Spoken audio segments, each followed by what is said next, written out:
Hi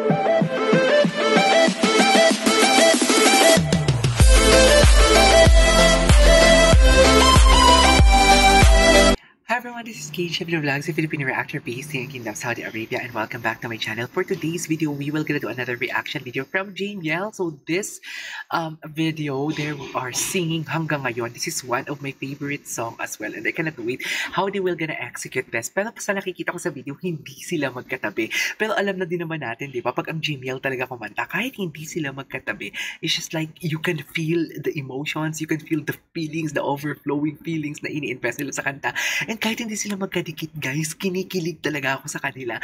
Please comment down below kung kayo din ba? Like, kahit nakapikit ka, for example, this one, kahit makapikit ka, tapos iniisip mo or ini-imagine mo habang naririnig mo yung boses nila na gumagawa sila ng music video sa kantang to. Something like that. Though hindi ko pa narinig ang kantang to because this is an on-the-spot reaction. So I won't take any longer. Let's all watch this. Okay, let's do this. Sino kasama ni Ma? Oh.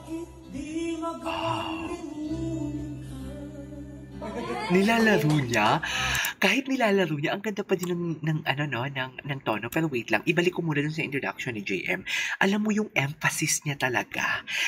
Ito talaga na mga singer ang gustong-gusto ko. Yung sa unang bigkas pa lang ng word ng kanta, is kinukot niya na yung attention ko. Ito talaga yung sinasabi ko. Kung nakakapanood kayo ng mga previous reaction video ko, this is one thing, the most important one talaga sa isang singer pag nagpa-perform, na dapat talaga unang bigkas pa lang ng lyrics ng kanta, unang word pa lang, makot mo na yung attention ng viewers and listeners as well. So ito si JM, ito yung gustong-gusto ko sa kanya. And also Ma, actually, kasi ang labig ng boses niya.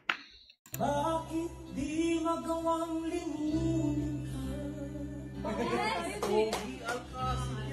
Bawat sandali, ika'y nakaalala. Nice. I cannot wait na magsagutan sila. Diba ganun yung kantang to? Sagutan. Eh? Sabay tingin kayo yan. Okay. Ito yung sinasabi ko kanina. Kung si JM ang emphasis niya pag unang magbigkas ng kanta is napaka-solid, si Mariel naman napakalamig. Unang bigkas ng word na kakantahin niya, napakalamig. Diba? Ang ganda talaga sa tenga, guys. Sorry, ang dami kong poses.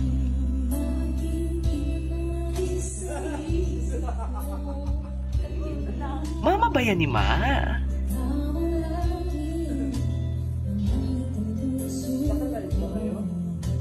Okay.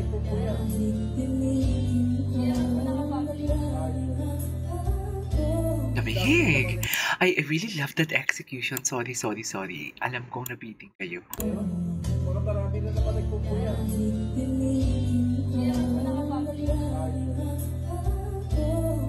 Nice.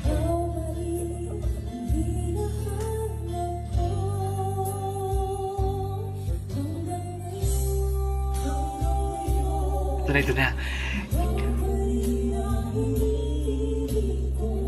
Ang ganda ng alalay ni JM doon. Sobrang sweet ng alalay niya. Talagang inalalayan niya ng boses niya, ang boses ni Mariel. Parang nai-imagine ko tuloy na pag bumababa sila sa stage after the performance, hinahawakan niya si Mariel dito na part. Kasi mas sweet.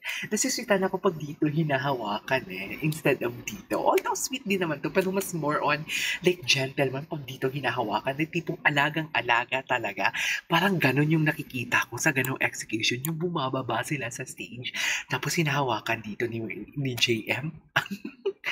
ang braso ni Mariel. Nilulu talaga ako pagdating sa kanila. I'm really sorry. Ito yung sinasabi ko na kahit hindi sila magkadikit pag kumakanta, ang sweetness or ang kilig pa din is andyan kasi ang utak ko kung ano-ano na ang ina-imagine sa kanila. Sa totoo lang. Wait lang. Ang ganda ng pisahan natin.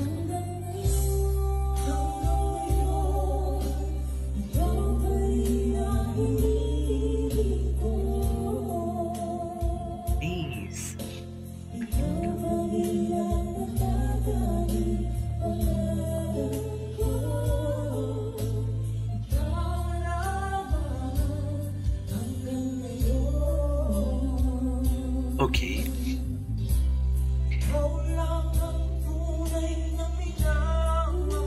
Grabe naman!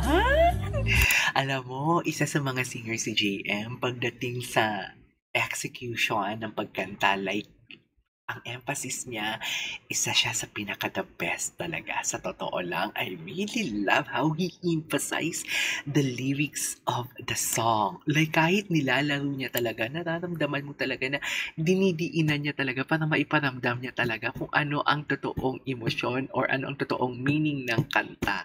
I don't know kung bakit niya dinidiinan to at nakatingin siya kay Mariel. Sa totoo lang.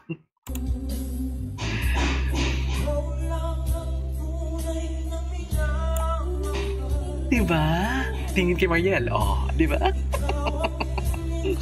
Malandi ka? Okay. Gaya.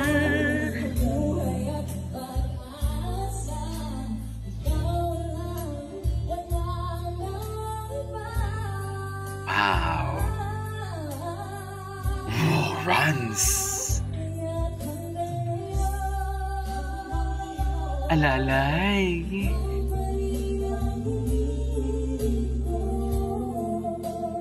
Sa tenga.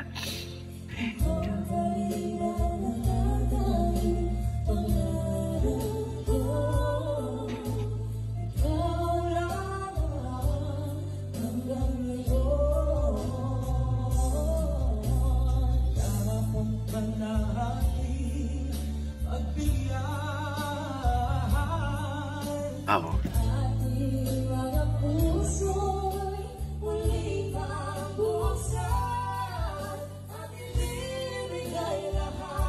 Ito na. Grabe si Mariel. Solid pa din yung boses niya kahit nakaupo siya.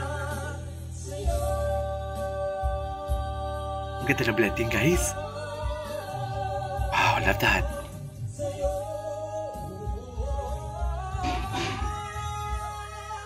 Nice.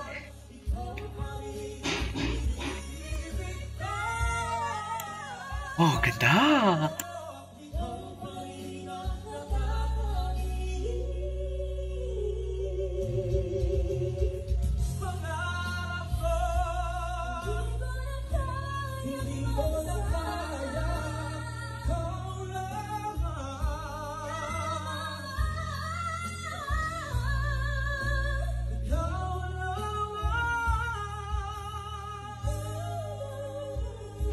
Ganda.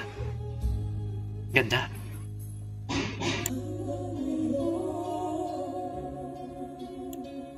Ay.